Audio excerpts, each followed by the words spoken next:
ఈ రోజే డౌన్లోడ్ చేయండి. మీ ఫేవరెట్ షోస్ చూడండి. ఏమే అది చెప్తుంది నిజమేనా? అంటే అమ్మా, శివ నాకు మంచి ఫ్రెండ్ అమ్మా. రన్నింగ్ పోటీలో గెలిస్తేను సరదాగా కౌగిలించుకున్నాను, అంతే అమ్మా. మీ ఇంటి మీద కాక మా ఇంటి మీద వాళ్తేనే చంపేసేంత శత్రుత్వం ఉంది నీకు మాకు. అలాంటిది మా ఇంట్లో ఉన్నవాడితో నీ కూతురికి ఫ్రెండ్షిప్ ఏంటి?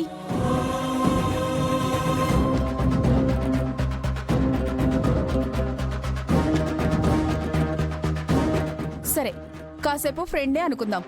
ఏ శివ గెలిచినందుకు షేక్ హ్యాండ్ ఇస్తే సరిపోదా? కౌగిలించుకోవాలా?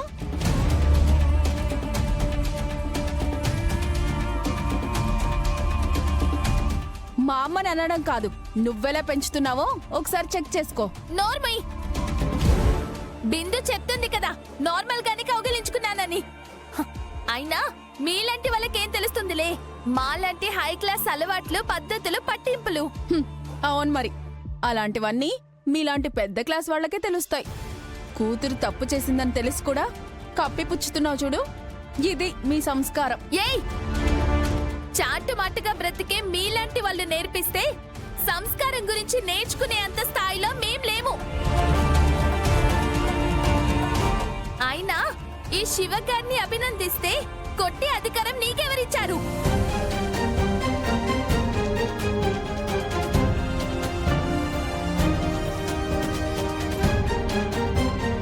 ఇష్టం లేకపోతే శివని కొట్టాలి.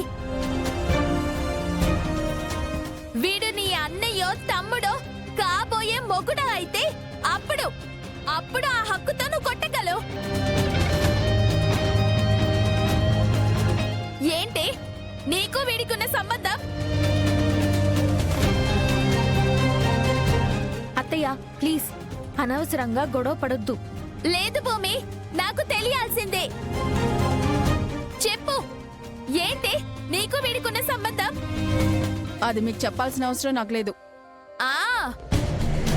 ఇప్పుడు నాకు అర్థమైంది. మీరు వీడికింత ముద్ద పడేస్తున్నారు కదా, అందుకే మీరు విన్ని మీ ఇంటి కట్టు బానిసలా చూస్తున్నారు.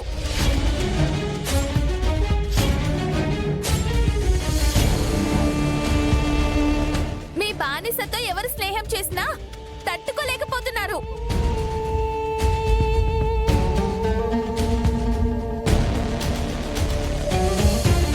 వీడితో స్నేహం చేసిన వాళ్ళందర్నీ మీ బానిసలాగే చూస్తున్నారు. చెప్పండి, మీ బానిసని ఎంత కమ్ముతారో నేనే డబ్బు పారేసి కొంటాను.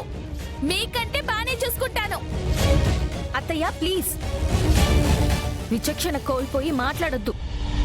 శివని ఎలా చూసుకుంటున్నామో శివకి తెలుసు, మాకు తెలుసు.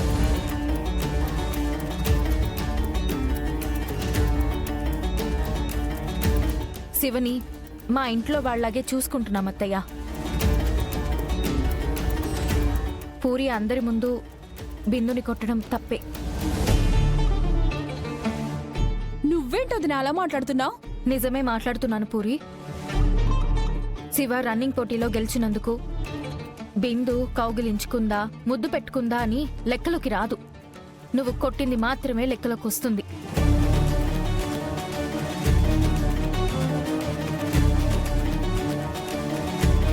నువ్వు కొట్టడం వల్లే కదా మా మేనత్త శివని మనం కట్టు బానిసలా చూస్తున్నాము అనే అపార్థాన్ని తీయగలిగింది. అత్తయ్య, ఈ గొడవ సమసిపోవడానికి ఏం చెయ్యాలో చెప్పండి. అది నా కూతురికి క్షమాపణ చెప్పాలి. నేనా క్షమాపణ చెప్పడమా? క్వశ్చనే లేదు. నువ్వు చేసింది ఇక్కడున్న మా అందరికీ తప్పు అని అనిపిస్తున్నప్పుడు చెప్పక తప్పదమ్మా. చెప్పు.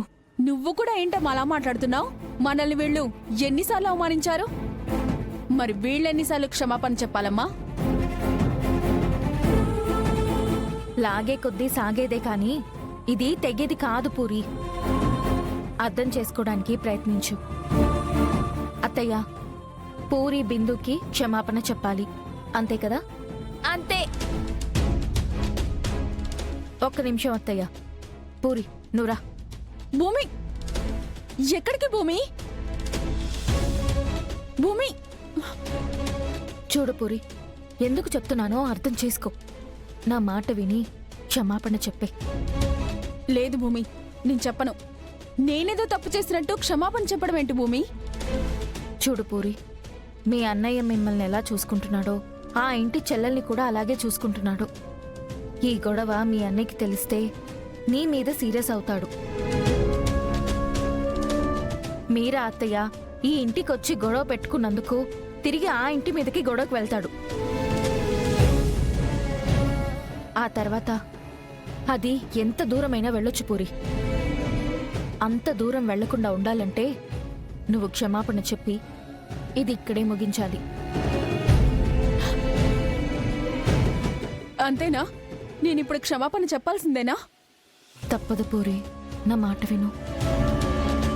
రా.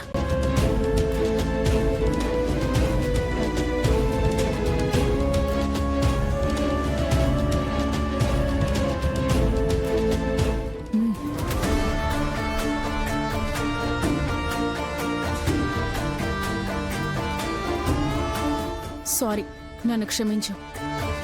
ఏయ్, ఎవరికి చెప్తున్నావు?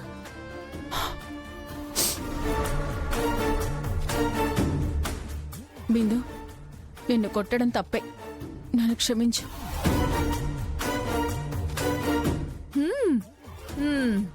ఇలా రా దారికి. ఈసారి మళ్ళీ ఇలాంటిది ఏదైనా రిపీట్ అవుతే మా వదినొస్తుంది మీ ఇంటికి. మాటతోనో క్షమాపణతోనో పోదు, దెబ్బకి దెబ్బ తగులుతుంది. అది గుర్తు పెట్టుకుంటే మంచిది.